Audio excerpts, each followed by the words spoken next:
ಕಲಬುರಗಿಯ Mannur multi speciality ಆಸ್ಪತ್ರೆ ಕಲ್ಯಾಣ ಕರ್ನಾಟಕ ಭಾಗದ ಪ್ರಸಿದ್ಧ ಆಸ್ಪತ್ರೆಗಳಲ್ಲಿ ಒಂದಾಗಿದೆ.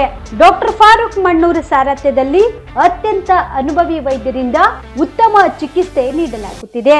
ಮಣ್ಣೂರು ಮಲ್ಟಿ ಸ್ಪೆಷಾಲಿಟಿ ಆಸ್ಪತ್ರೆಯಲ್ಲಿ ಸಿಗುವ ಚಿಕಿತ್ಸೆಗಳು: general surgery, laparoscopy surgery, neuro surgery, orthopaedic surgery, plastic surgery, gastro surgery, aqua surgery, gynaecology surgery, general medicine, paediatric, neuro surgery, cardiology, haematology, endocrinology, ENT ಮತ್ತು ophthal, general physician, gynaecology, paediatric, family medicine, urology, nephrology, radiology, dialysis, advance ICU ಮತ್ತು advance OT setup, ಅತ್ಯಾಧುನಿಕ ಸೌಲಭ್ಯವುಳ್ಳ ಕ್ಯಾಸುಲಿಟಿ, ದಿನದ 24 ಗಂಟೆ emergency trauma centre.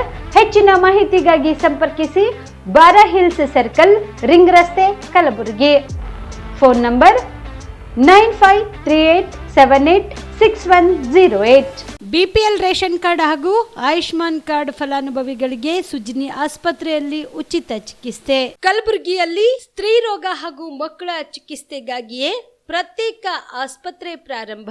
ಸುಜಿನಿ Kalyana Karnataka ಭಾಗದ ಅತ್ಯಾಧುನಿಕ ತಾಯಿ ಮತ್ತು ಶಿಶುವಿನ ಆರೈಕೆಯ ಆಸ್ಪತ್ರೆ. ಸ್ತ್ರೀ ರೋಗ ತಜ್ಞ ಖ್ಯಾತ ವೈದ್ಯರು ಹಾಗೂ ಮಕ್ಕಳ ತಜ್ಞ ಖ್ಯಾತ ವೈದ್ಯರ ತಂಡದಿಂದ ಕಡಿಮೆ ದರದಲ್ಲಿ ಚಿಕಿತ್ಸೆ, ವಿಶ್ವ ದರ್ಜೆಯ ಉಪಕರಣಗಳ ಮತ್ತು ಅತ್ಯಾಧುನಿಕ ಐಸಿಯು, ಎನ್ಐಸಿಯು ಹಾಗೂ ಇತರೆ ಸೌಲಭ್ಯಗಳಿಂದ ಮಕ್ಕಳಿಗೆ ಗುಣಮಟ್ಟದ ಆರೈಕೆ. ಸುಜಿನಿ ಆಸ್ಪತ್ರೆಯಲ್ಲಿನ ಸೌಲಭ್ಯಗಳು: ದಿನದ 24 ಗಂಟೆಯಲ್ಲಿ ತುರ್ತು ಸೇವೆ, ಹೈ ರಿಸ್ಕ್ ಗರ್ಭಧಾರಣೆ, ಒಬೆಸ್ಟ್ರಿಕ್ ಐಸಿಯು, ನವಜಾತ ಮತ್ತು ಶಿಶು ಐಸಿಯು, ಶಿಶು ಸಂಬಂಧಿತ ಶಸ್ತ್ರಚಿಕಿತ್ಸೆ, ಲ್ಯಾಪ್ರೋಸ್ಕೋಪಿ, ಲಸಿಕಾಕರಣ, ತಜ್ಞ ವೈದ್ಯರ ಸಲಹೆ, ಡಯಾಗ್ನೋಸ್ಟಿಕ್ ಮತ್ತು ಅಲ್ಟ್ರಾಸೌಂಡ್ ಸೇರಿದಂತೆ ಅನೇಕ ಸೌಲಭ್ಯಗಳು ನಿಮ್ಮ ಸುಜಿನಿ ಆಸ್ಪತ್ರೆಯಲ್ಲಿ ಲಭ್ಯ. ಹೆಚ್ಚಿನ ಮಾಹಿತಿಗಾಗಿ ಸಂಪರ್ಕಿಸಿ ಸುಜಿನಿ ಆಸ್ಪತ್ರೆ, ಬಿಗ್ ಬಜಾರ್ ಎದುರುಗಡೆಗೆ, ಕಲಬುರಗಿ. ದೂರವಾಣಿ ಸಂಖ್ಯೆ 08472272727 ಅಥವಾ mobile number 9900427814. Star care multi speciality trauma emergency 24x7 ತುರ್ತು ಚಿಕಿತ್ಸಾ ಸೌಲಭ್ಯವುಳ್ಳ ಆಸ್ಪತ್ರೆ. ಕಲಬುರಗಿ ಜಿಲ್ಲೆಯ ಖ್ಯಾತ ಅನುಭವಿ ವೈದ್ಯ ಡಾಕ್ಟರ್ ಪ್ರಶಾಂತ್ ಮಾಲಿ ಅವರ ನೇತೃತ್ವದಲ್ಲಿ ಅನುಭವಿ ವೈದ್ಯರ ತಂಡದೊಂದಿಗೆ orthopaedic, neuro surgery, general surgery, general medicine, urology, gastro surgery, paediatric, obstetric, gynaecology, cardiology, neurology ಸೇರಿದಂತೆ OPD, IPD, ICU, NICU, ultrasound, 2D echo, laboratory, major OT ಸೌಲಭ್ಯಗಳೊಂದಿಗೆ ಎಲ್ಲ ರೋಗಕ್ಕೂ ಒಂದೇ ಸೂರಿನಡಿ ರಿಯಾಯಿತಿ ದರದಲ್ಲಿ ಸ್ಟಾರ್ ಕೇರ್ ಆಸ್ಪತ್ರೆಯಲ್ಲಿ ದಿನದ 24 ಗಂಟೆ ಎಮರ್ಜೆನ್ಸಿ ಚಿಕಿತ್ಸೆ ನೀಡಲಾಗುವುದು. ಹೆಚ್ಚಿನ ಮಾಹಿತಿಗಾಗಿ ಸಂಪರ್ಕಿಸಿ ಸ್ಟಾರ್ ಕೇರ್ ಮಲ್ಟಿ ಸ್ಪೆಷಾಲಿಟಿ ಆಸ್ಪತ್ರೆ, ಸ್ವಾಭಿಮಾನಿ ಸ್ವದೇಶಿ ಕೇಂದ್ರದ ಮುಂಭಾಗ, ಗುಬ್ಬಿ ಕಾಲನಿ, ಕಲಬುರಗಿ. ಮೊಬೈಲ್ ನಂಬರ್ 9066906614 ಅಥವಾ 8472360239. ನಮಸ್ಕಾರ ವೀಕ್ಷಕರೇ, ಆನ್ ಸ್ಪಾಟ್ ನ್ಯೂಸ್ಗೆ ಸ್ವಾಗತ. ನಾನು ಸಂಗೀತ. ವಿಜಯಪುರ ಶಾಸಕ ಬಸನಗೌಡ ಪಾಟೀಲ್ ಯತ್ನಾಳ್ ಕ್ಷೌರಿಕ ಸಮಾಜಕ್ಕೆ ಜಾತಿ ನಿಂದನೆ ಮಾಡಿದ್ದಾರೆ. ಇದನ್ನು ನಾವು ತೀವ್ರವಾಗಿ ಖಂಡಿಸುತ್ತೇವೆ ಎಂದು ಬಿಜೆಪಿ ಪಕ್ಷದ ರಾಜ್ಯ ಒಬಿಸಿ ಮೋರ್ಚಾದ ಕಾರ್ಯದರ್ಶಿ ಈರಣ್ಣ ಹಡಪದ್ ಖಂಡಿಸಿದರು. ಕಲಬುರಗಿಯ ಪತ್ರಿಕಾ ಭವನದಲ್ಲಿ ಕರೆದ ಸುದ್ದಿಗೋಷ್ಠಿಯನ್ನು ಉದ್ದೇಶಿಸಿ ಮಾತನಾಡಿದ ಅವರು, ಬಾಗಲಕೋಟೆ ಜಿಲ್ಲೆಯಲ್ಲಿ ವಕ್ಫ್ ಬೋರ್ಡ್ ವಿರೋಧಿಸಿ ನಡೆದ ಹೋರಾಟದಲ್ಲಿ ಹೈದರಾಬಾದ್ನ ಅಸಾವುದ್ದೀನ್ ಓವೈಸಿಗೆ ಬೈಯುವ ಭರದಲ್ಲಿ ವಿಜಯಪುರ ಶಾಸಕರಾದ ಬಸನಗೌಡ ಪಾಟೀಲ್ ಯತ್ನಾಳ್ ಅವರು ನಮ್ಮ ಕ್ಷೌರಿಕ ಸಮಾಜದ ಜಾತಿ ನಿಂದನೆ ಪದ, ಅವಾಚ್ಯ ಪದ, ಉರ್ದು ಮೂಲದ ಪದವಾದ ಹಜಾಮ ಪದ ಬಳಕೆ ಮಾಡಿದ್ದಾರೆ. ಇದನ್ನು ನಾನು ತೀವ್ರವಾಗಿ ಖಂಡಿಸುತ್ತೇನೆ ಎಂದು ಆಕ್ರೋಶ ವ್ಯಕ್ತಪಡಿಸಿದರು. ಹರಕು ನಾಲಿಗೆಯ ಯತ್ನಾಳ್ ಅವರೇ, ನಿಮಗೇನಾದ್ರೂ ಮಾನ ಮರ್ಯಾದೆ ಇದೆಯಾ ಎಂದು ಆಕ್ರೋಶ ಹೊರಹಾಕಿದರು. ಮಾಜಿ ಸಿಎಂ ಬಿಎಸ್ ಯಡಿಯೂರಪ್ಪ ಅವರು ಹಾಗೂ ಬಿಜೆಪಿ ರಾಜ್ಯಾಧ್ಯಕ್ಷ ಬಿವೈ ವಿಜೇಂದ್ರ ಅವರಿಗೆ ಬೈಯುವುದನ್ನ ಬಿಟ್ಟು ನಿಮಗೆ ಬೇರೆ ಏನು ಕೆಲಸನೇ ಇಲ್ವಾ ಎಂದು ಆಕ್ರೋಶ ವ್ಯಕ್ತಪಡಿಸಿದರು. ಮೊನ್ನೆ ನಡೆದಂಥ 30ನೇ ತಾರೀಕಿನ ದಿವಸ ಒಂದು ವಕ್ಫ್ ಬೋರ್ಡ್ ವಿರೋಧಿಸಿ ಚಳವಳಿ ಮಾಡ್ತಕ್ಕಂಥ ಬಸವರಾಜ ಪಾಟೀಲ್ ಯತ್ನಾಳ್ ಶಾಸಕರು ವಿಜಯಪುರ ಅವರು ಹೈದರಾಬಾದ್ನ ಅಸದುದ್ದೀನ್ ಓವೈಸಿಗೆ ಬೈಯುವ ಭರದಲ್ಲಿ ನಮ್ಮ ಜಾತಿ ನಿಂದನೆ ಪದವಾದ, ಅವಾಚ್ಯ ಪದವಾದ ಮತ್ತು ನಮ್ಮ ಉರ್ದು ಮೂಲದಿಂದ ಬಂದಂತಹ ಪದ ಹಜಮ ಪದ ಒಂದು ಬಳಸಿ ಇವತ್ತಿನ ದಿವಸ ನಮ್ಮ ಕರ್ನಾಟಕದಲ್ಲಿ 18ರಿಂದ 20 ಲಕ್ಷ ಜನಸಂಖ್ಯೆಯನ್ನು ಚೌರಿಕ ಜನಾಂಗದಲ್ಲಿದ್ದೀವಿ. ಎಲ್ಲರಿಗೆ ನೋವು ಉಂಟು ಮಾಡ್ತಕ್ಕಂಥ ಕೆಲಸ ಈ ಬಸನಗೌಡ ಪಾಟೀಲ್ ಯತ್ನಾಳ್ ಅವರು ಮಾಡಿದ್ದಾರೆ. ಇವರು ಹರಕು ನಾಲಿಗೆ ಯತ್ನಾಳ್ ಅವರು. ನಿಮಗೇನಾದರೂ ಮಾನ ಮರೆದಿದೆಯಾ ಅಥವಾ ಇಲ್ವಾ? ಏನು ಮೂರು ಬಿಟ್ಟು ನಿಂತಿದ್ದೀರಾ? ಮಾತೆತ್ತಿದರೆ ಮಾಜಿ ಮುಖ್ಯಮಂತ್ರಿಗಳಾದ BS ಯಡಿಯೂರಪ್ಪನವರು ಮತ್ತು ರಾಜ್ಯಾಧ್ಯಕ್ಷ ವಿಜಯೇಂದ್ರ ಅವರ ಬಗ್ಗೆ ಬೈಯೋದು ಬಿಟ್ಟು ನಿಮಗೆ ಏನೂ ಕೆಲಸ ಇಲ್ಲ ಅಂತ ಕಾಣುತ್ತೆ. ಕಲಬುರಗಿಗೆ ತಾವು ವಕ್ಫ್ ಬೋರ್ಡ್ ವಿರೋಧಿಸಿ ಕೆಲವು ದಿನಗಳ ಹಿಂದೆ ಒಂದು ಹೋರಾಟವನ್ನು ಹಮ್ಮಿಕೊಂಡಿದ್ರಿ. ಆ ಹೋರಾಟ ಹಮ್ಮಿಕೊಂಡದ ದಿನದಂದು ನಾವು ಭಾರತೀಯ ಜನತಾ ಪಾರ್ಟಿಯ ಕಾರ್ಯಕರ್ತರು ಮತ್ತು BS ಯಡಿಯೂರಪ್ಪರ ಅಭಿಮಾನಿಗಳು ಕಪ್ಪು ಬಟ್ಟೆ ಪ್ರದರ್ಶನ ಮಾಡೋರಿದ್ದೆವು. ಆದರೆ ಹಿರಿಯರ ಮಾತು ಕೇಳಿ ಆ ಕಪ್ಪು ಬಟ್ಟೆ ಪ್ರದರ್ಶನವನ್ನು ನಾವು ಬಿಟ್ಟಿದ್ದೆವು. ಯಾಕಪ್ಪ ಅಂತಂದರೆ ಇಂದಾದರೂ ನಾಳೆ ಯತ್ನಾಳ್ ಅವರು ಸರಿ ಹೋಗ್ತಾರೆ, ತಿದ್ದುಕೋತಾರೆ ಅಂತ ತಿಳ್ಕೊಂಡು ನಾವು ಅವತ್ತಿನ ದಿವಸ ಹಿರಿಯರ ಮಾತು ಕೇಳಿ ಬಿಟ್ಟಿದ್ದೆವು. ಆದರೆ ಬಚ್ಚಲುಬಾಯಿ ಯತ್ನಾಳ್ ಅವರು, ಹರಕುಬಾಯಿ ಯತ್ನಾಳ್ ಅವರು ಅದೇ ರಾಗ ಅದೇ ತಾಳ ಮುಂದುವರಿಸಿದ್ದಾರೆ.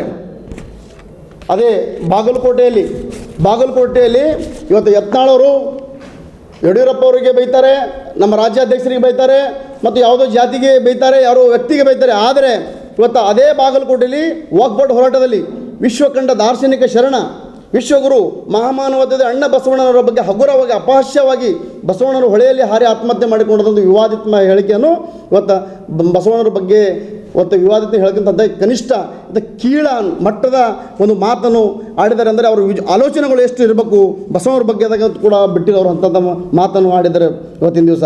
ಆ ಒಂದು ಮಾತನ್ನು ಕೇಳಿ ಎಲ್ಲ ಕರ್ನಾಟಕದ ಮಠಾಧೀಶರು ಆಗಲಿ, ಶರಣ ಜೀವಿಗಳಾಗಲಿ, ಶರಣ ಭಕ್ತರಾಗಲಿ ಎಲ್ಲರೂ ಕೂಡ ಅದಕ್ಕೆ ತೀವ್ರವಾದ ಖಂಡನೆ ವ್ಯಕ್ತಪಡಿಸಿದ್ದಾರೆ. ಕೌಶಲ್ಯ ಅಭಿವೃದ್ಧಿ, ಉದ್ಯಮಶೀಲತೆ ಮತ್ತು ಜೀವನೋಪಾಯ ಇಲಾಖೆ ಸರ್ಕಾರಿ ಉಪಕರಣಗಾರ ಮತ್ತು ತರಬೇತಿ ಕೇಂದ್ರವನ್ನು ವಿವಿಯ ಆವರಣದಲ್ಲಿ ಸುಮಾರು 25 ಎಕರೆ ಜಾಗದಲ್ಲಿ ನೂತನ GTTC ಬಹುಕೌಶಲ್ಯ ಅಭಿವೃದ್ಧಿ ಕೇಂದ್ರ ಸ್ಥಾಪನೆಗೆ ಒಡಂಬಡಿಕೆ ಸಹಿ ಮತ್ತು ವಿನಿಯೋಗ ಕಾರ್ಯಕ್ರಮ ಹಮ್ಮಿಕೊಳ್ಳಲಾಗಿದೆ ಎಂದು GTTC ರಾಜ್ಯ ವ್ಯವಸ್ಥಾಪಕರಾದ ರಾಜ್ಕುಮಾರ್ ತಿಳಿಸಿದರು. ಕಲಬುರಗಿಯ ಪತ್ರಿಕಾ ಭವನದಲ್ಲಿ ಕರೆದ ಸುದ್ದಿಗೋಷ್ಠಿಯನ್ನು ಉದ್ದೇಶಿಸಿ ಮಾತನಾಡಿದ ಅವರು, ಕಲ್ಯಾಣ ಕರ್ನಾಟಕ ಭಾಗದ ಯುವಕರಿಗೆ ಹೆಚ್ಚೆಚ್ಚು ಕೌಶಲ್ಯ ಒದಗಿಸುವ ನಿಟ್ಟಿನಲ್ಲಿ ಪ್ರಾರಂಭಿಸಲಾಗುತ್ತಿರುವ MSDC ಕೇಂದ್ರದ ಒಡಂಬಡಿಕೆ ಅನಾವರಣ ಕಾರ್ಯಕ್ರಮ ಡಿಸೆಂಬರ್ 3ರಂದು ಬೆಳಗ್ಗೆ 11:30 ಗುಲ್ಬರ್ಗಾ ವಿಶ್ವವಿದ್ಯಾಲಯದ ಆವರಣದಲ್ಲಿನ ಡಾಕ್ಟರ್ BR ಅಂಬೇಡ್ಕರ್ ಭವನದಲ್ಲಿ ನಡೆಯಲಿರುವ ಕಾರ್ಯಕ್ರಮದಲ್ಲಿ ಸಚಿವರಾದ ಡಾಕ್ಟರ್ ಶರಣ್ ಪ್ರಕಾಶ್ ಪಾಟೀಲ್, ಜಿಲ್ಲಾ ಉಸ್ತುವಾರಿ ಸಚಿವರಾದ ಪ್ರಿಯಾಂಕ್ ಖರ್ಗೆ, ಡಾಕ್ಟರ್ ಅಜಯ್ ಸಿಂಗ್ ಸೇರಿದಂತೆ ಹಲವರು ಪಾಲ್ಗೊಳ್ಳಲಿದ್ದಾರೆ ಎಂದರು. ಕಾರ್ಯಕ್ರಮದಲ್ಲಿ ಜಿಲ್ಲಾಧಿಕಾರಿ B ಫೌಜಿಯಾ ತನರುಮ್, ನಗರ police commissioner doctor Sharanappa ST, CO Banwar Singh Meena, SP Adur Srinivasalu, Gulbarga ವಿವಿಯ ಕುಲಪತಿ ಪ್ರೊಫೆಸರ್ ದಯಾನಂದ್ ಅಗಸರ್ ಸೇರಿದಂತೆ ಅನೇಕ ಗಣ್ಯರು ಭಾಗಿಯಾಗಲಿದ್ದಾರೆ ಎಂದು ತಿಳಿಸಿದರು. ರಾಜ್ಯ ಸರ್ಕಾರ 2024-25 ಬಜೆಟ್ ಘೋಷಣೆಯಲ್ಲಿ 3 ಮಲ್ಟಿ ಸ್ಕಿಲ್ ಡೆವಲಪ್ಮೆಂಟ್ ಸೆಂಟರ್ಸ್, ಒಂದು ಕಲಬುರಗಿಯಲ್ಲಿ, ಇನ್ನೊಂದು ತಲಕಲ್ ಕೊಪ್ಪಲಲ್ಲಿ, ಇನ್ನೊಂದು ವರುಣ ಮೈಸೂರಲ್ಲಿ, ಈ 3 MSDC ಕೇಂದ್ರಗಳನ್ನು ಸ್ಥಾಪನೆ ಮಾಡೋಕ್ಕೆ ಅನುಮೋದನೆ ನೀಡಿದೆ. ಅದರಲ್ಲಿ ಗುಲ್ಬರ್ಗಾನಲ್ಲಿ ನಾವು ಇದನ್ನು ಸ್ಥಾಪನೆ ಮಾಡಬೇಕಂದಾಗ ಗುಲ್ಬರ್ಗ ಯೂನಿವರ್ಸಿಟಿ ಮತ್ತು ಹೈಯರ್ ಎಜುಕೇಷನ್ ಡಿಪಾರ್ಟ್ಮೆಂಟ್ ಅವರು ಇದನ್ನು ಭಾಳ ಪ್ರೊಯಾಕ್ಟಿವ್ ಆಗಿ ಈ ಮಲ್ಟಿ ಸ್ಕಿಲ್ ಡೆವಲಪ್ಮೆಂಟ್ ಸೆಂಟರನ್ನು ಗುಲ್ಬರ್ಗ ಯೂನಿವರ್ಸಿಟಿನಲ್ಲೇ ಇದನ್ನು ಸ್ಥಾಪನೆ ಮಾಡಿ ನಾವೇ ಅದಕ್ಕೆ ಜಮೀನು ಕೊಡ್ತೀವಿ ಅಂತ ಅವರು ಪ್ರೊಯಾಕ್ಟಿವ್ ಆಗಿ ಅದನ್ನು ಮುಂದಕ್ಕೆ ಬರ್ತಾರೆ. ಅವರು 25 ಎಕರೆ ಜಾಗವನ್ನು ಯೂನಿವರ್ಸಿಟಿಯಲ್ಲಿ ಇರೋಂಥ 25 ಎಕರೆ ಜಾಗವನ್ನು MSDC ಎಸ್ಟಾಬ್ಲಿಷ್ ಮಾಡೋಕ್ಕೆ ಅವರು ಅದನ್ನು ಅಲೋಕೇಟ್ ಮಾಡಿದ್ದಾರೆ. ಆ ಒಂದು ಡೈರೆಕ್ಷನಲ್ಲಿ ನಾಳೆ ಒಂದು formal memorandum of understanding sign ಕಾರ್ಯಕ್ರಮ ಇದೆ. ಸೊ ಇವು ಆಬ್ಜೆಕ್ಟಿವ್ ಆಫ್ MSDC ಏನಂದರೆ, ಇದರಲ್ಲಿ ಈಗ GTTC already tool and die making, precision ಮ್ಯಾನುಫ್ಯಾಕ್ಚರಿಂಗಲ್ಲಿ ಆಲ್ರೆಡಿ 94ಇಂದ ಅಂದರೆ ಆಲ್ಮೋಸ್ಟ್ ಒಂದು 30 ಇಯರ್ಸಿಂದ ನಾವು ಟೂಲ್ ಆ್ಯಂಡ್ ಡೈ ಮೇಕಿಂಗ್ ಮತ್ತು ಪ್ರಿಷನ್ ಮ್ಯಾನುಫ್ಯಾಕ್ಚರಿಂಗಲ್ಲಿ ಸಾಕಷ್ಟು ಸ್ಟೂಡೆಂಟ್ಸ್ಗೆ, ಅಂದರೆ ಇಲ್ಲಿರೋಂಥ ನಮ್ಮ ಗುಲ್ಬರ್ಗಾ ಜಿಲ್ಲೆಗೆ ಸಂಬಂಧಪಟ್ಟಂತೆ ಯಾದಗಿರಿ, ಸುತ್ತಮುತ್ತ ಬೀದರು, ಬೇರೆ ಬೇರೆ ಅಂದರೆ ಆಲ್ಮೋಸ್ಟ್ ನಮ್ಮ ಕಲ್ಯಾಣ ಕರ್ನಾಟಕ ರೀಜನ್ ವಿದ್ಯಾರ್ಥಿಗಳು ಗುಲ್ಬರ್ಗಾ ನಮ್ಮ GTTC ಸೆಂಟರಲ್ಲಿ ಅಡ್ಮಿಷನ್ ತೊಗೊಂಡು ಒಳ್ಳೆಯ ಉನ್ನತ ಸ್ಥಾನದಲ್ಲಿ ಅವರು ರಾಜ್ಯದಲ್ಲಿ ಮತ್ತು ಅಂತಾರಾಷ್ಟ್ರೀಯ ಮಟ್ಟದಲ್ಲಿ ಸಹ ಸಾಕಷ್ಟು ಸ್ಟೂಡೆಂಟ್ಸು ಒಳ್ಳೆಯ ಉನ್ನತ ಒಂದು ಪೊಸಿಷನಲ್ಲಿ ಕೆಲಸ ಮಾಡ್ತಾಯಿದ್ದಾರೆ.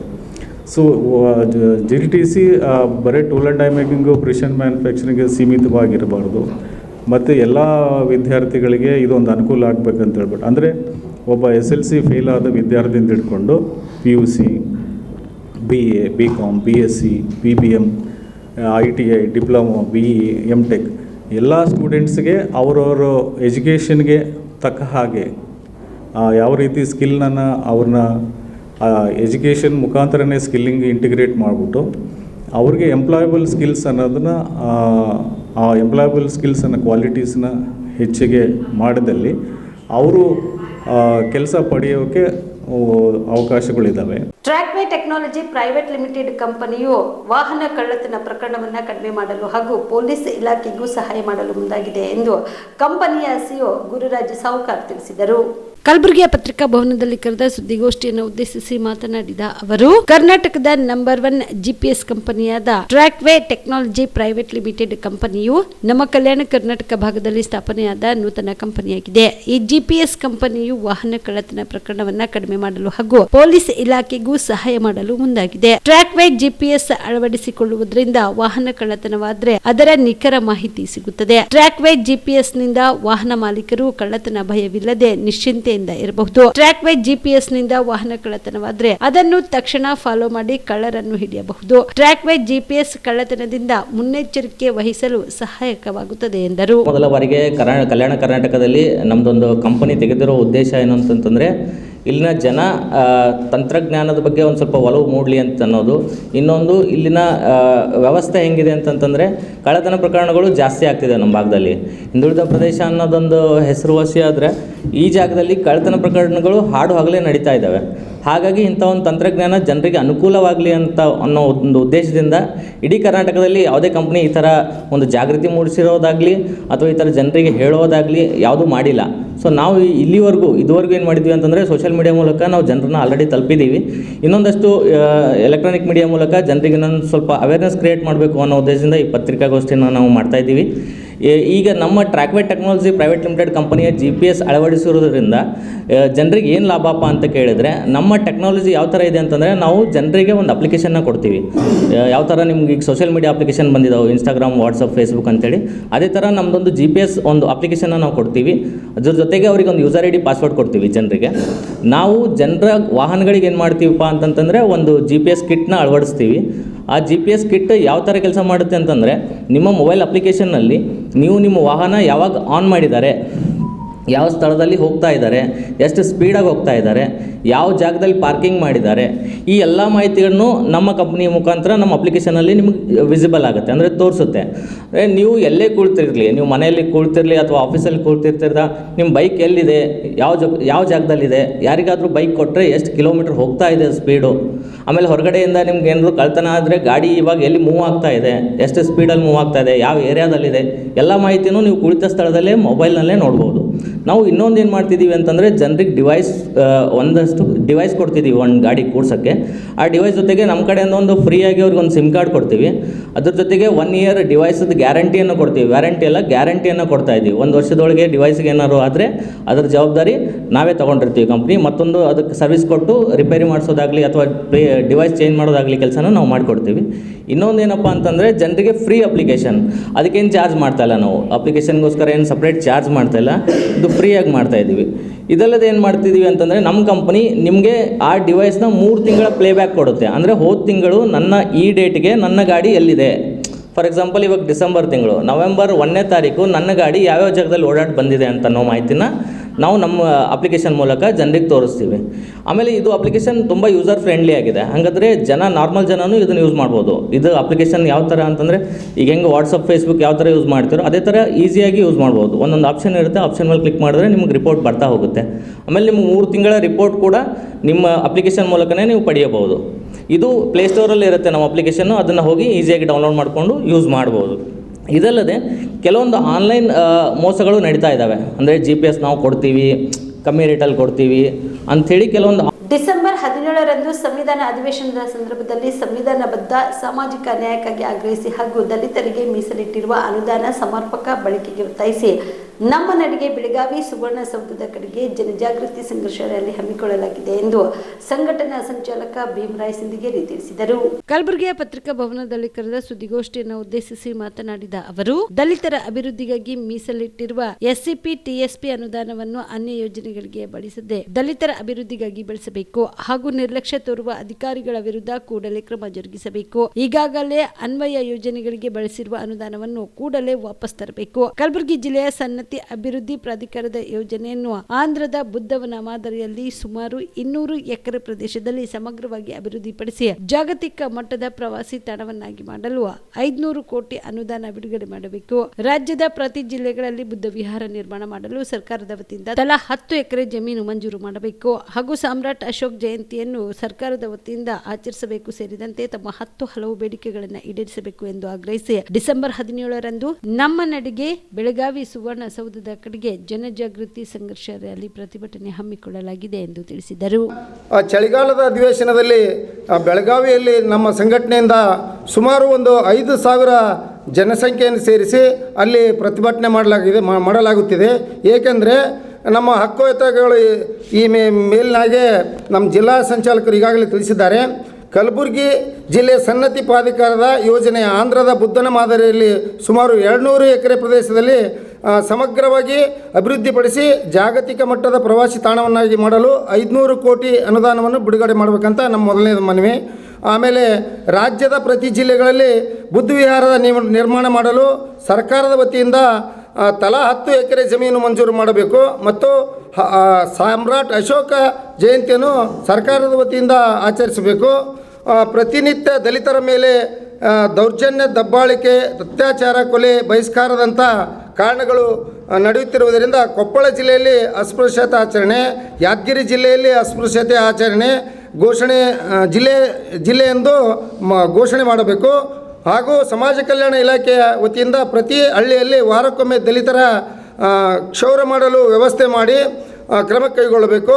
ಪ್ರತಿ ತಿಂಗಳು 2ನೇ ಭಾನುವಾರ ರಾಜ್ಯದ ಪೊಲೀಸ್ ಠಾಣೆಗಳಲ್ಲಿ ದಲಿತರ ಸಭೆ ನಡೆಸಲು ಆದೇಶವಿದ್ದು, ಇತ್ತೀಚೆಗೆ ಜಿಲ್ಲೆ ಸರಿಯಾಗಿ ಕುಂದುಕೊರತೆ ಸಭೆಗಳನ್ನು ಮಾಡುತ್ತಿಲ್ಲ. ನಿರಂತರವಾಗಿ ದಲಿತರ ಸಭೆ ನಡೆಸಲು ನಿರಾಸಕ್ತಿ ತೋರುವ ಅಧಿಕಾರಿಗಳ ವಿರುದ್ಧ ಕಟ್ಟುನಿಟ್ಟಿನ ಕ್ರಮ ಕೈಗೊಳ್ಳಬೇಕು ಎಂದು. ಬಾಗಲಕೋಟೆಯಲ್ಲಿ ವಕ್ಫ್ ಆಸ್ತಿ ಕಬಳಿಕೆ ಹೋರಾಟ ಸಭೆಯಲ್ಲಿ ಸವಿತಾ ಸಮಾಜದ ನಿಷೇಧಿತ ಪದ ಬಳಸಿ ವ್ಯಂಗ್ಯವಾಗಿ ಅವಮಾನಿಸಿದ ಶಾಸಕ ಬಸನಗೌಡ ಪಾಟೀಲ್ ಯತ್ನಾಳ್ಗೆ ಸೂಕ್ತ ಕ್ರಮ ಕೈಗೊಳ್ಳಬೇಕು ಎಂದು ಡಿಸೆಂಬರ್ 3ರಂದು ಕಪ್ಪು ಪಟ್ಟಿ ಧರಿಸಿ ಕಲಬುರಗಿಯ ಜಗತ್ ವೃತ್ತದಿಂದ ಪಾದಯಾತ್ರೆ ಮೂಲಕ ಜಿಲ್ಲಾಧಿಕಾರಿಗಳಿಗೆ ಮನವಿ ಸಲ್ಲಿಸಲಾಗುವುದು ಎಂದು ಜಿಲ್ಲಾ ಸವಿತಾ ಸಮಾಜದ ಜಿಲ್ಲಾ ಅಧ್ಯಕ್ಷ ಆನಂದ್ ವಾರಿಕ್ ಹೇಳಿದರು. ಕಲಬುರಗಿಯ ಪತ್ರಿಕಾ ಭವನದಲ್ಲಿ ಕರೆದ ಸುದ್ದಿಗೋಷ್ಠಿಯನ್ನು ಉದ್ದೇಶಿಸಿ ಮಾತನಾಡಿದ ಅವರು, ವಕ್ಫ್ ಹಟಾವ್ ದೇಶ ಬಚಾವ್ ಎಂಬ ಸಭೆಯಲ್ಲಿ ಸವಿತಾ ಸಮಾಜದ ನಿಷೇಧಿತ ಹಜಾಮ್ ಎಂಬ ಪದವನ್ನು ವ್ಯಂಗ್ಯವಾಗಿ ಬಳಸಿ ಸವಿತಾ ಸಮಾಜದ ಜನಾಂಗಕ್ಕೆ ಶಾಸಕ ಬಸನಗೌಡ ಪಾಟೀಲ್ ಯತ್ನಾಳ್ ಅವಮಾನಿಸಿದ್ದಾರೆ. ಸಭೆಯಲ್ಲಿ ಸೇರಿದ ಸಾರ್ವಜನಿಕರಿಗೆ ರಂಜಿಸಲು ಯತ್ನಾಳ್ ನಿಷೇಧಿತ ಪದ ಬಳಸಿ ಅವಮಾನಿಸಿದ್ದಾರೆ. ಇವರು ತಕ್ಷಣ ಸಮಾಜದ ಕುಲ ಬಾಂಧವರಿಗೆ ಕ್ಷಮೆ ಯಾಚಿಸಬೇಕು. ಹಿಂದುಳಿದ ಸಮಾಜಕ್ಕೆ ಅಗೌರವ ತೋರಿದ ಯತ್ನಾಳ್ಗೆ ಸೂಕ್ತ ಕಾನೂನು ಕ್ರಮ ಜರುಗಿಸಬೇಕು. ಬೆಳಗಾವಿ ಅಧಿವೇಶನದಲ್ಲಿ ನಿಷೇಧಿತ ಪದ ಬಳಸುವವರ ವಿರುದ್ಧ ಕಾನೂನು ಕ್ರಮ ಜರುಗಿಸಲು ಕಾಯ್ದೆ ಜಾರಿಗೆ ತರಬೇಕೆಂದು ಆಗ್ರಹಿಸಿ ಡಿಸೆಂಬರ್ 3ರಂದು ಮಂಗಳವಾರ ಕಪ್ಪು ಪಟ್ಟಿ ಧರಿಸಿ ಕಲಬುರಗಿ ನಗರದ ಜಗತ್ ವೃತ್ತದಿಂದ ಪಾದಯಾತ್ರೆ ಮೂಲಕ ಜಿಲ್ಲಾಧಿಕಾರಿಗಳ ಕಚೇರಿವರೆಗೆ ತೆರಳಿ ಜಿಲ್ಲಾಧಿಕಾರಿಗಳಿಗೆ ಮನವಿ ಪತ್ರ ಸಲ್ಲಿಸಲಾಗುವುದು ಎಂದರು. ನಮ್ಮ ಸಮಾಜದ ನಿಷೇಧಿತ ಪದ ಆಲ್ಮೋಸ್ಟ್ ಅಲ್ಲಿ ಎಲ್ಲರಿಗೂ ಗೊತ್ತಿದೆ, ಪತ್ರಿಕಾ ಮಾಧ್ಯಮದವರಿಗೆ ಗೊತ್ತಿದೆ, ರಾಜಕಾರಣಿಗಳಿಗೆ ಗೊತ್ತಿದೆ, ಜನಸಾಮಾನ್ಯರಿಗೆ ಗೊತ್ತಿದೆ, ಪ್ರತಿಯೊಬ್ಬರಿಗೂ ಗೊತ್ತಿದೆ. ಆದರೂ ಕೂಡ ಆ ನಿಷೇಧಿತ ಪದವನ್ನು ಪದೇ ಪದೇ ಬಳಸಿ ನಮ್ಮ ಒಂದು ಜಾತಿಗೆ, ನಮ್ಮ ಸಮುದಾಯಕ್ಕೆ, ಒಂದು ವೃತ್ತಿಗೆ ಅವಮಾನ ಮಾಡ್ತಾ ಇದ್ದಾರೆ. ಇವತ್ತಿನ ದಿವಸ ಇವತ್ತು ಬಾಗಲಕೋಟೆಯಲ್ಲಿ ಒಂದು ವಕ್ಫ್ ಆಸ್ತಿ ಕಬಳಿಕೆ ಹೋರಾಟದ ಒಂದು ಸಭೆಯಲ್ಲಿ ಶಾಸಕರು ಮತ್ತು ಮಾಜಿ ಕೇಂದ್ರ ಸಚಿವರು ಅವರು ನಮ್ಮ ಸಮುದಾಯದ ನಿಷೇಧಿತ ಪದ ನಾನು ಬಳಸಲ್ಲ, ತಾವೆಲ್ಲ ಓದ್ಕೊಳ್ರಿ. ಯಾಕಂದರೆ ಆಲ್ರೆಡಿ ಅದು ನಿಷೇಧ ಆಗ್ಯದ. ನಿಷೇಧ ಯಾವಾಗ ಆಗ್ಯದಪ್ಪ ಅಂದರೆ 2011ರಲ್ಲಿ ನಾನು ಅದನ್ನು ಕೂಡ ಕೊಟ್ಟಿದ್ದೀನಿ ಎಲ್ಲರಿಗೆ.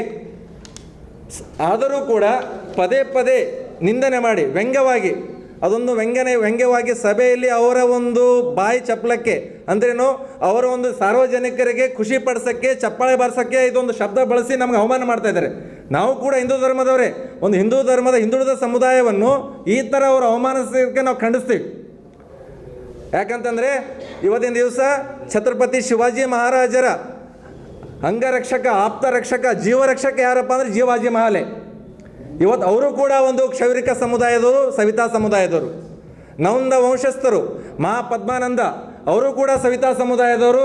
ಅದೇ ರೀತಿ ಮತ್ತು ಕಲ್ಚೂರಿ ವಂಶಸ್ಥರು ಕೂಡ ಸವಿತಾ ಸಮುದಾಯದವರು. ಈ ಥರ ಒಂದು ನಮ್ಮ ಒಂದು ಸಮುದಾಯದ ಹಿನ್ನೆಲೆ ಇದ್ದರೂ ಕೂಡ ಯಾವುದೇ ರೀತಿ ಅವರಷ್ಟು ಅದನ್ನು ಪರಿಗಣಿಸದೆ ಏನಪ್ಪ ಧ್ವನಿ ಇಲ್ಲದ ಸಮುದಾಯಕ್ಕೆ ಏನಾದರೂ ಅನ್ಸ್ಕೋತಾರೆ ಅಂತೇಳಿ ಎಲ್ಲಿ ಬೇಕಲ್ಲಿ ಅವರು ಒಂದು ನಿಂದನೆ ಮಾಡಿ ನಮಗೆ ಅವಮಾನ ಮಾಡಿಸ್ತಾ ಇದ್ದಾರೆ. ಅದಕ್ಕೆ ರಾಜ್ಯ ಸರ್ಕಾರ ಅವರಿಗೆ ಒಂದು ಸೂಕ್ತ ಕ್ರಮ ಜರುಗಿಸಬೇಕು. ಹಾಗೆ ಪಕ್ಷದವರು ಕೂಡ ಅವರಿಗೆ ಕ್ರಮ ಜರುಗಿಸ್ಬೇಕು. ಯಾಕಂದರೆ ನಮ್ಮದು ಒಂದು ಹಿಂದೂ ಧರ್ಮದ ನಮಗೊಂದು ಮರ್ಯಾದೆನ ಇವತ್ತಿನ ದಿವಸ ದೇವರ ಸೃಷ್ಟಿ ಮಾನವ, ಕ್ಷೌರಿಕ ಸೃಷ್ಟಿ ಸುಂದರ ಮಾನವ ಅಂತಾರೆ. ಅವರು ಒಬ್ಬ ಸುಂದರ ಆಗಕ್ಕೆ ಕಾರಣ ಒಬ್ಬ ಕ್ಷೌರಿಕರು. ಅಂಥ ಒಂದು ಸಮುದಾಯದವರಿಗೆ ಅವಮಾನ ಮಾಡ್ತಾ ಇದ್ದಾರೆ.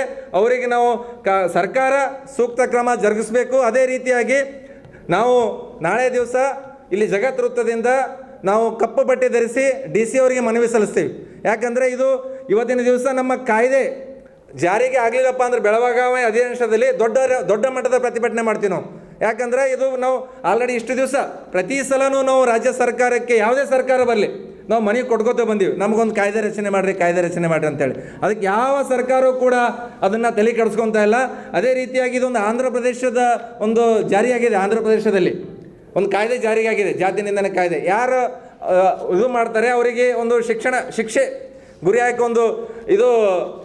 ಒಂದು ಕಾಯ್ದೆ ಜಾರಿ ಮಾಡಿದ್ದಾರೆ. ಅದೇ ರೀತಿಯಲ್ಲಿ ನಾವು ಕೂಡ ಮಾಡ್ರಿ ಅಂತೇಳಿ ರಾಜ್ಯ ಸರ್ಕಾರಕ್ಕೆ ಮಾನ್ಯ ಮುಖ್ಯಮಂತ್ರಿಗಳಿಗೆ ನಾವು ಒತ್ತಾಯಿಸ್ತಾ ಇದ್ದೀವಿ. ಬಸವಣ್ಣನವರಿಗೆ ಅಪಮಾನವಾಗುವಂತೆ ಮಾತನಾಡಿರುವ ವಿಜಯಪುರ ಶಾಸಕ ಬಸನಗೌಡ ಪಾಟೀಲ್ ಯತ್ನಾಳ್ ಅವರನ್ನು ಶಾಸಕ ಸ್ಥಾನದಿಂದ ವಜಾಗೊಳಿಸಬೇಕು ಎಂದು ಬೆಂಗಳೂರು ಬಸವ ಗಂಗೋತ್ರಿಯ ಚನ್ನಬಸವೇಶ್ವರ ಜ್ಞಾನಪೀಠದ ಪೀಠ ಅಧ್ಯಕ್ಷ ಚನ್ನಬಸವಾನಂದ ಸ್ವಾಮೀಜಿ ಆಗ್ರಹಿಸಿದರು.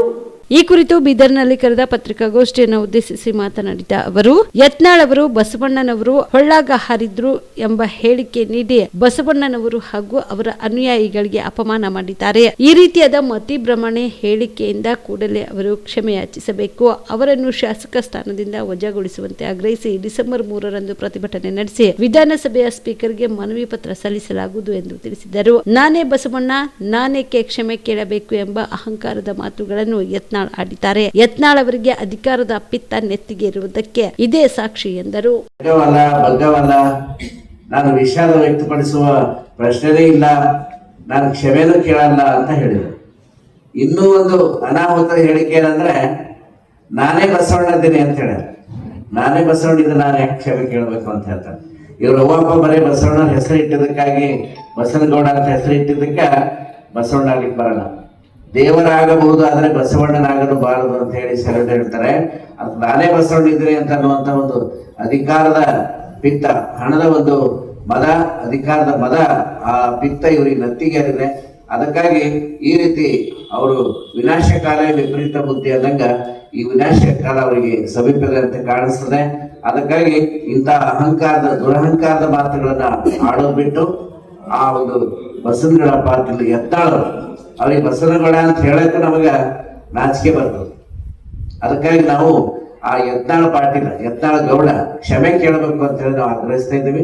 ಕ್ಷಮೆ ಕೇಳದೇ ಇದ್ರೆ ನಾವು ವಿಧಾನಸಭಾಧ್ಯಕ್ಷರಿಗೆ ಮನವಿ ಪತ್ರವನ್ನು ಸಲ್ಲಿಸಿ ಇವರ ಶಾಸಕ ಸದಸ್ಯತ್ವ, ವಿಧಾನಸಭೆ ಸದಸ್ಯತ್ವವನ್ನ ರದ್ದು ಮಾಡಬೇಕು ಅಂತ ಹೇಳಿ ಆಗ್ರಹ ಪಡಿಸ್ತಾ ಇದ್ದೀವಿ. ಇವತ್ತು ನಾವು ಬಸವಮಂಟಪದಲ್ಲಿ ಎಲ್ಲ ಬಸವ ಪರ ಸಂಘಟನೆಯ ಸಭೆ ನಡೆಸಿದ್ವಿ. ನಾಳೆ ಉಳಿಸ್ಬಿಟ್ಟು ನಾಡಿದ್ದು 3ನೇ ತಾರೀಕು ನಾವು ಬೀದರ್ನಲ್ಲಿ ಒಂದು ಪ್ರತಿಭಟನೆ ಮಾಡಿ ಎಲ್ಲ ರಾಷ್ಟ್ರೀಯ ಬಸವದಳ ಲಿಂಗಾಯತ ಧರ್ಮ ಮಹಾಸಭಾ ಮಹಿಳಾಗಳ ವತಿಯಿಂದ ಪ್ರತಿಭಟನಾ ಮೆರವಣಿಗೆಯನ್ನು ಮಾಡಿ ಎಲ್ಲ ಬಸವ ಪರ ಸಂಘಟನೆಯವರು ಕೂಡ ಇದನ್ನು ಕರೆದು ಎಲ್ಲರೂ ಕೂಡಿ ನಾವು ಮನವಿಯನ್ನ ಜಿಲ್ಲಾಧಿಕಾರಿಗಳ ಮೂಲಕ ಕಳಿಸ್ತಕ್ಕಂಥ ಕಾರ್ಯವನ್ನ ಮಾಡ್ತಾ ಇದ್ದೀವಿ.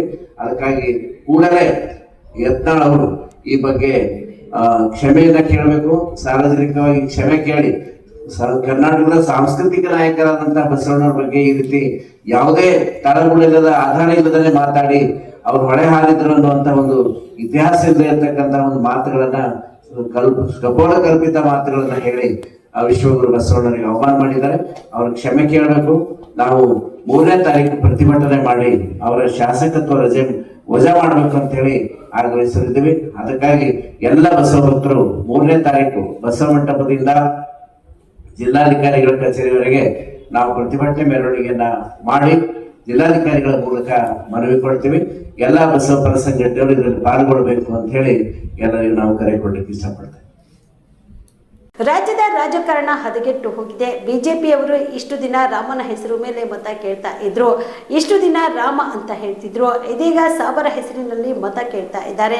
ಬಿಜೆಪಿಯವರಿಗೆ ಎಷ್ಟು ಗತಿಗೇಡು ಬಂದಿದೆ ಎಂದು ಹಿರಿಯ ರಾಜಕಾರಣಿ ಹಾಗೂ ಮಾಜಿ ಸಚಿವ ಸಿಎಂ ಇಬ್ರಾಹಿಂ ಕಿಡಿಕಾರಿದರು. ಹುಬ್ಬಳ್ಳಿ ನಗರದಲ್ಲಿ ಇಂದು ಸುದ್ದಿಗಾರರೊಂದಿಗೆ ಮಾತನಾಡಿದ ಅವರು, ಬಸನಗೌಡ ಪಾಟೀಲ್ ಯತ್ನಾಳ್ ಹಿಂದೂ ಸಮಾವೇಶ ಅಂತಾರೆ, ವಿಜಯೇಂದ್ರ ಹಿಂದೂ ಅಲ್ವಾ, ಯಡಿಯೂರಪ್ಪ ಹಿಂದೂ ಅಲ್ವಾ ಎಂದರು. ವಕ್ಫ್ ವಿಚಾರವಾಗಿ ನಾನು ರಾಜ್ಯ ಸರ್ಕಾರಕ್ಕೆ ಕೇಳುತ್ತೇನೆ, ಒಂದು ಪೇಪರ್ ಅಲ್ಲ, ಜಾಹೀರಾತು ಕೊಡಿ. ಯಾರ ಹೆಸರಲ್ಲಿ ಪಹಣಿ ಇದೆ ಅವನೇ ಭೂಮಿ ಒಡೆಯ. ಇದಕ್ಕೆ ಯಾಕೆ ಚಳವಳಿ ಬೇಕು? ಇವರಿಗೆ ವಿಷಯ ಇಲ್ಲ, ಹೀಗಾಗಿ ಇದನ್ನ ಹಿಡ್ಕೊಂಡು ಹೋಗುತ್ತಿದ್ದಾರೆ ಎಂದರು. ಹಿಂದುತ್ವದ ಮೇಲೆ ಓಟ್ ಬರಲ್ಲ, ಹಿಂದುತ್ವ ಸಾಕಾಗಿ ಹೋಗಿದೆ. ಯತ್ನಾಳ್ ಅವರನ್ನು ಮೆಂಟಲ್ ಆಸ್ಪತ್ರೆಗೆ ಸೇರಿಸಬೇಕು. ಬಸವಣ್ಣನವರ ಬಗ್ಗೆ ಮಾತನಾಡಿದ್ದಾರೆ. ಎಲ್ಲಿ ಅವರು ಕೂಡಲ ಸಂಗಮದ ನದಿಗೆ ಹಾರ್ತಾರೋ ಏನು ಎಂದಿದ್ದಾರೆ.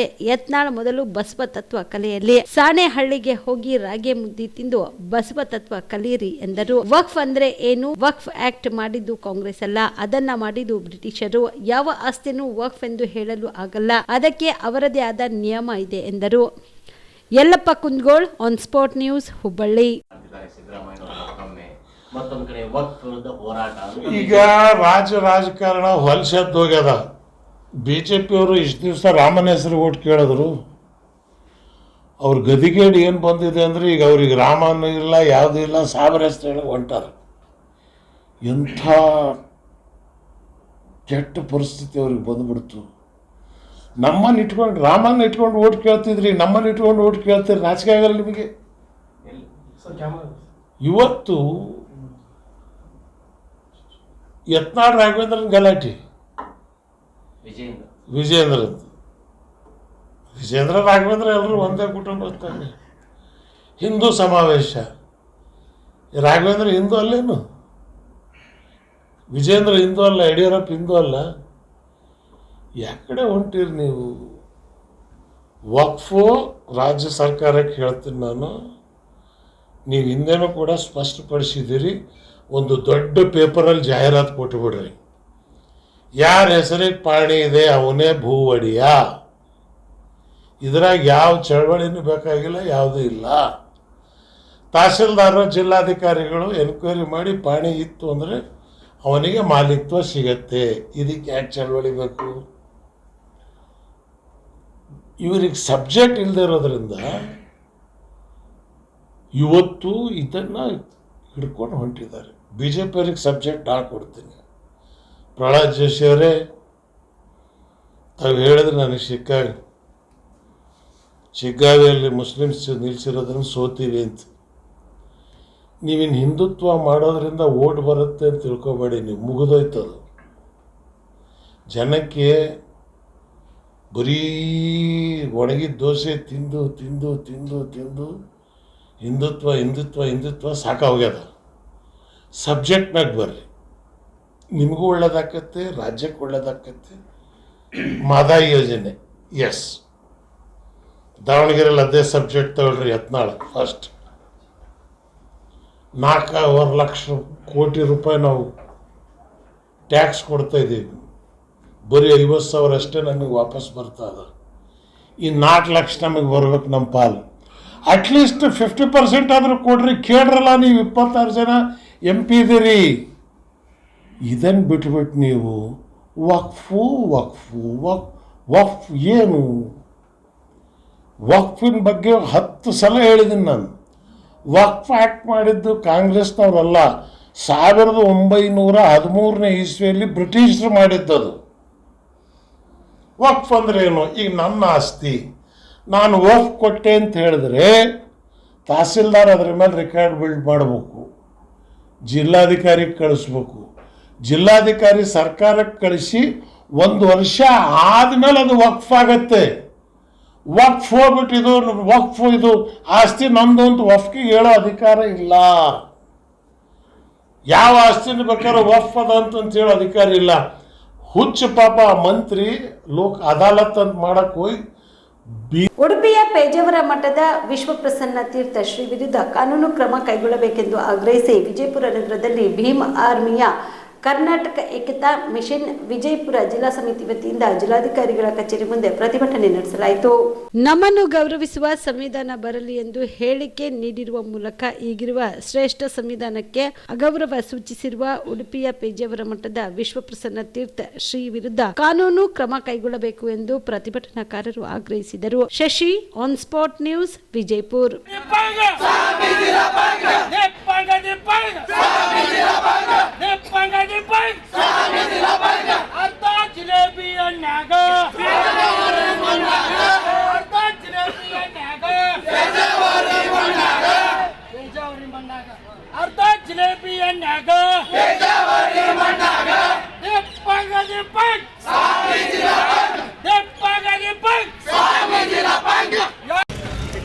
आज बीजापुर शहर के डिस्ट्रिक्ट कमिश्नर ऑफिस के आगे प्रोटेस्ट किया गया है. रीज़न ये है कि जो उडुपी के मठ के पेजावर स्वामी प्रसन्न स्वामी इसने स्टेटमेंट दिया था, इस देश के संविधान को हम नहीं मानेंगे, इस देश का संविधान हमारे को नहीं चाहिए, तो स्टेटमेंट देते हैं. जो आरएसएस ने मनुस्मृति संविधान लिखा था वो लागू करना बोल के इनका मकसद है. और पेजावर को संविधान की ताकत नहीं पता है तो तेरा बाप जो योगी है ना, उत्तर प्रदेश का सीएम, उसको पूछ कि संविधान की ताकत क्या है. क्यों बोले तो वो मठ छोड़ के आज राजकीय में आके एक सीएम बना है, उसकी ताकत संविधान को उसको पता है, उसके जाके पूछ. अगर इस स्वामी के ऊपर क्रिमिनल केस नहीं किए तो आगे वाले दिनों में जो उडुपी का पेजावर मठ है वहाँ पे घेराव करके उसको लॉक डालने का काम दलित संगठन करेगी. नाम बताएं. मतीन कुमार, प्रदेश अध्यक्ष, भीम आर्मी कर्नाटक एकता मिशन. ಕಳೆದ ಶುಕ್ರವಾರ ಬೀದರ್ ನಗರದಲ್ಲಿ ನಡೆದ ಆಟೋ ಚಾಲಕನ ಕೊಲೆ ಪ್ರಕರಣಕ್ಕೆ ಸಂಬಂಧಿಸಿದಂತೆ ಇಬ್ಬರು ಆರೋಪಿಗಳನ್ನು ಬಂಧಿಸಲಾಗಿದೆ ಎಂದು ಬೀದರ್ ಎಸ್ಪಿ ಪ್ರದೀಪ್ ಗುಂಟೆ ಅವರು ಮಾಧ್ಯಮಗೋಷ್ಠಿಯಲ್ಲಿ ತಿಳಿಸಿದರು. ಬೀದರ್ನ ನೂತನ ನಗರ ಪೊಲೀಸ್ ಠಾಣೆ ವ್ಯಾಪ್ತಿಯಲ್ಲಿನ ಬೀದರ್ ಗಣೇಶ್ ಮೈದಾನದ ಬಳಿ ಇರುವ ವೈನ್ ಶಾಪ್ನಲ್ಲಿ ಶುಕ್ರವಾರ ರಾತ್ರಿ ಮದ್ಯಪಾನ ಮಾಡಲು ಬಂದಿದ್ದ ಆಟೋ ಚಾಲಕ ಅಂಬರೀಶ್ ವಿಠಲ್ ಕೋಳಿ ಎಂಬಾತನೊಂದಿಗೆ ಇಬ್ಬರು ವ್ಯಕ್ತಿಗಳು ಜಗಳ ತೆಗೆದು ಆತನಿಗೆ ವೈನ್ ಶಾಪ್ನಲ್ಲಿ ಮತ್ತು ವೈನ್ ಶಾಪ್ನ ಎದುರುಗಡೆಗೆ ಇರುವ ರಸ್ತೆ ಮೇಲೆ ಹೊಡೆದ ನಂತರ ಅಲ್ಲಿಂದ ಹೋಗಿ ಪುನಃ ಅದೇ ಸ್ಥಳಕ್ಕೆ ಅವರಿಬ್ಬರು ಮರಳಿ ಬಂದು ವೈನ್ ಶಾಪ್ ಬಳಿಯಿಂದ ಗಣೇಶ ಮೈದಾನಕ್ಕೆ ಅಂಬರೀಶ್ ನನ್ನು ಕರೆದುಕೊಂಡು ಹೋಗಿ ಗಟ್ಟಿಯಾದ ವಸ್ತುವಿನಿಂದ ತಲೆಗೆ ಹೊಡೆದು ಕೊಲೆ ಮಾಡಿದರು. ಪ್ರಕರಣವನ್ನ ಭೇದಿಸಲು ಹೆಚ್ಚುವರಿ ಪೊಲೀಸ್ ಅಧೀಕ್ಷಕರಾದ ಮಹೇಶ್ ಮೇಘಣ್ಣನವರ್, ಚಂದ್ರಕಾಂತ ಪೂಜಾರಿ ಹಾಗೂ ಪೊಲೀಸ್ ಉಪಾಧೀಕ್ಷ ಶಿವನಗೌಡ ಪಾಟೀಲ್ ಮಾರ್ಗದರ್ಶನದಲ್ಲಿ ಬೀದರ್ನ ನೂತನ ನಗರ ಪೊಲೀಸ್ ಠಾಣೆ ಪಿಐ ವಿಜಯಕುಮಾರ್ ನೇತೃತ್ವದಲ್ಲಿ ಸಿಬ್ಬಂದಿಯವರಾದ ಪ್ರಕಾಶ್ ನಿಂಗಪ್ಪ, ಭರತ್ ಮತ್ತು ಗಾಂಧಿಗಂಜ್ ಪೊಲೀಸ್ ಠಾಣೆಯ ಸಿಬ್ಬಂದಿಯವರಾದ ನವೀನ್, ಗಂಗಾಧರ್, ಸುಧಾಕರ್ ಅವರಿದ್ದ ತಂಡವನ್ನು ರಚಿಸಲಾಗಿತ್ತು ಎಂದರು. ತನಿಖಾ ತಂಡವು ರವಿವಾರ ಬೆಳಗ್ಗೆ 9 ಗಂಟೆಗೆ ಈ ಕೇಸ್ನಲ್ಲಿ ಭಾಗಿಯಾದ ಇಬ್ಬರು ಆರೋಪಿತರನ್ನು ಬೀದರ್ ನಗರದ ವಿದ್ಯಾನಗರ ಕಾಲೋನಿಯ 5ನೇ ಕ್ರಾಸ್ ಬಳಿ ದಸ್ತಗಿರಿ ಮಾಡಿದ್ದಾರೆ. ಪ್ರಕರಣವನ್ನ ಪತ್ತೆ ಹಚ್ಚುವಲ್ಲಿ ಪಾಲ್ಗೊಂಡ ಎಲ್ಲ ಅಧಿಕಾರಿ ಮತ್ತು ಸಿಬ್ಬಂದಿಗಳಿಗೆ ಪ್ರೋತ್ಸಾಹ ಬಹುಮಾನ ನೀಡಲಾಯಿತು ಎಂದು ಎಸ್ಪಿ ಪ್ರದೀಪ್ ಗುಂಟಿ ತಿಳಿಸಿದರು. ಎಲ್ಲರಿಗೂ ನಮಸ್ಕಾರ. 29ನೇ ತಾರೀಕು ನಮ್ಮ ನ್ಯೂ ಟೌನ್ ಪೊಲೀಸ್ ಸ್ಟೇಷನ್ ಲಿಮಿಟ್ಸ್ಗೆ ಬರುವಂತಹ ಗಣೇಶ್ ಮೈದಾನದಲ್ಲಿ ನೈಟು 9 ಗಂಟೆಗೆ ನಮಗೆ ಒಂದು ಡೆಡ್ ಬಾಡಿ ಇದೆ ಅಂತ ವರದಿ ಬರುತ್ತೆ. ಪೊಲೀಸರು ಹೋಗಿ ಎಲ್ಲ ತನಿಖೆಯನ್ನು ಸ್ಟಾರ್ಟ್ ಮಾಡ್ತಾರೆ. ನಮ್ಮ ನ್ಯೂ ಟೌನ್ ಪೊಲೀಸ್ ಸ್ಟೇಷನ್ ಎಲ್ಲ ಹಿರಿಯ ಅಧಿಕಾರಿಗಳು ನಾವು ಸ್ಪಾಟಿಗೆ ವಿಸಿಟ್ ಮಾಡಿದ್ದೇವೆ. ಡೆಡ್ ಬಾಡಿ ತಲೆಯಿಂದ ಎಲ್ಲ ಬ್ಲಡ್ ನೊರೆಯಾಗಿ ಬರುತ್ತಿದೆ ಹೊರಗಡೆ. ತಕ್ಷಣ ನಾವು ಪೋಸ್ಟ್ ಮಾರ್ಟಮ್ ಕಳಿಸ್ಕೊಟ್ಟಿದ್ದೇವೆ. ಅಂಬರೀಶ್ ಅನ್ನುವ 28 ವರ್ಷದ ಒಬ್ಬ ಯುವಕನದು ಆ ಡೆಡ್ ಬಾಡಿ ಆಗಿರುತ್ತದೆ. ಪೋಸ್ಟ್ ಮಾರ್ಟಮದಲ್ಲಿ ನಮಗೆ ಏನು ಗೊತ್ತಾಗ್ತದೆ ಅಂದರೆ, ಒಂದು ಬ್ಲಂಟ್ ಆಬ್ಜೆಕ್ಟಿಂದ ತಲೆ ಮೇಲೆ ಬಲವಾಗಿ ಏಟು ಬಿದ್ದಿದ್ದರಿಂದ ಸಾವನ್ನಪ್ಪಿದ್ದಾರೆ ಅನ್ನೋ ವಿಷಯವನ್ನು ನಮಗೆ ಪೋಸ್ಟ್ ಮಾರ್ಟಮಿಂದ ಗೊತ್ತಾಗಿರುತ್ತದೆ. ಹಾಗೂ ಅದೇ ರೀತಿ ಫಿರ್ಯಾದಿ ಕಡೆಯಿಂದ ಅಂದರೆ ಅಂಬರೀಶ್ ಅವರ ತಾಯಿ ಕಡೆಯಿಂದ ನಾವು ಕಂಪ್ಲೇಂಟ್ ಪಡೆದಿರುತ್ತೇವೆ. ಅಪರಿಚಿತರು ಯಾವುದೋ ಉದ್ದೇಶದಿಂದ ಕೊಲೆ ಮಾಡಿರ್ತಾರೆ ಅನ್ನುವ ಪ್ರಕಾರ ನಮಗೆ ಕಂಪ್ಲೇಂಟ್ ಕೊಡ್ತಾರೆ. ಅದೇ ಪ್ರಕಾರ ನಾವು 302 ರಿಜಿಸ್ಟರ್ ಮಾಡಿಕೊಳ್ತೇವೆ FIR-ಅನ್ನು. ನಮ್ಮ ಮೂಲಗಳ ಪ್ರಕಾರ, ನಮ್ಮ ಮಾಹಿತಿ ಬಾತ್ಮೀದಾರರ ಕಡೆಯಿಂದ ಹಾಗೂ ಅಕ್ಕಪಕ್ಕದ ಜನರನ್ನು ವಿಚಾರಿಸಿದ್ದಾಗ ನಮಗೇನು ಗೊತ್ತಾಗಿದೆ ಅಂದರೆ, ಕೊಲೆ ಆದ ದಿನ ಅಂದರೆ 29 ನೈಟು 9 ಗಂಟೆಗೆ ಸುಮಾರು ಕೊಲೆಯಾಗುವ ಟೈಮ್ಗೆ ಈ ಕೊಲೆಯಾದ ವ್ಯಕ್ತಿ ಅಂಬರೀಷ್ ಅನ್ನುವರು ಬೇರೆ ಇಬ್ಬರೊಟ್ಟಿಗೆ ಹತ್ತಿರದಲ್ಲಿರುವ ಒಂದು ಸಾಯಿ ವೈನ್ಸ್ ಅಂತ ಇದು ವೈನ್ ಶಾಪಲ್ಲಿ ಇಬ್ಬರೊಟ್ಟಿಗೆ ಜಗಳ ತೆಗೆದು ಇವರು ಸ್ವಲ್ಪ ಕಿತ್ತಾಡಿಕೊಂಡಿದ್ದಾರೆ, ಬಡಿದಾಟಿದ್ದಾರೆ ಅಂತ ಮಾಹಿತಿ ಬರುತ್ತಿದೆ. ಆ ಇಬ್ಬರು ಯಾರು ಅಂತ ನಾವು ವಿಚಾರಿಸಿಕೊಂಡು ತನಿಖೆಯನ್ನು ಮುಂದುವರಿಸಿಕೊಂಡು ಅಡಿಷನಲ್ SP DYSP ಎಲ್ಲ ಒಂದು ತಂಡಗಳನ್ನು ರಚಿಸಿ ವಿತಿನ್ 24 hours ನಾವು ಇಬ್ಬರು ಆರೋಪಿಗಳನ್ನು ಪತ್ತೆ ಮಾಡ್ತೇವೆ. ಅವರನ್ನು ವಿಚಾರಿಸಿದಾಗ ಒಂದು ಕ್ಷುಲ್ಲಕ ಕಾರಣಕ್ಕಾಗಿ ಆ ವೈನ್ ಶಾಪಲ್ಲಿ ಒಂದು ಕ್ಷುಲ್ಲಕ ಕಾರಣಕ್ಕಾಗಿ ಜಗಳ ಆಗಿರುತ್ತದೆ ಇವರಿಬ್ಬರ ಮಧ್ಯೆ. ಇವಿಷ್ಟು ಈವರೆಗಿನ ಸುದ್ದಿಗಳು. ಹೀಗೆ ನೋಡ್ತಾ ಇರಿ ಆನ್ ಸ್ಪಾಟ್ ನ್ಯೂಸ್. ಇದು ಕ್ಷಿಪ್ರ, ನಿಖರ, ನೇರ. ಕಾಮರೆಡ್ಡಿ ಆರ್ಥೋ ಮತ್ತು ಟ್ರಾಮಾ ಕೇರ್ ಆಸ್ಪತ್ರೆ ಕಲಬುರಗಿ. ಡಾಕ್ಟರ್ SB ಕಾಮರೆಡ್ಡಿ ಹಾಗೂ ಡಾಕ್ಟರ್ ಪ್ರತಿಮಾ S ಕಾಮರೆಡ್ಡಿ ಸಾರಥ್ಯದಲ್ಲಿ ಕಳೆದ 11 ವರ್ಷಗಳಿಂದ ಸಾವಿರಾರು ರೋಗಿಗಳಿಗೆ ದಿನದ 24 ಗಂಟೆ ತುರ್ತು ಸೇವೆ ನೀಡಿದ ಶ್ರೇಯಸ್ಸು. ಆರ್ಥೋ ಚಿಕಿತ್ಸೆಗೆ ನುರಿತ ವೈದ್ಯರ ತಂಡ, neuro surgery, joint replacement surgery, interventional pain clinic, plastic surgery, facial maxillo surgery, ದಿನದ 24 ಗಂಟೆ ಲ್ಯಾಬ್ ಸೌಲಭ್ಯ, ದಿನದ 24 ಗಂಟೆ ಮೆಡಿಕಲ್ ಸೌಲಭ್ಯ, ಡಿಜಿಟಲ್ ಎಕ್ಸ್ರೇ, ದಿನದ 24 ಗಂಟೆ ಬ್ಲಡ್ ಬ್ಯಾಂಕ್ ಸರ್ವಿಸ್, ದಿನದ 24 ಗಂಟೆ ಆಂಬ್ಯುಲೆನ್ಸ್ ಸೌಲಭ್ಯ. ಹೆಚ್ಚಿನ ಮಾಹಿತಿಗಾಗಿ ಸಂಪರ್ಕಿಸಿ ಸರ್ಕಾರಿ ITI ಕಾಲೇಜು ಮುಂಭಾಗ, ಕಾಮರೆಡ್ಡಿ ಆರ್ಥೋ ಮತ್ತು ಟ್ರಾಮಾ ಕೇರ್ ಆಸ್ಪತ್ರೆ ಕಲಬುರಗಿ. Phone number 08472256163.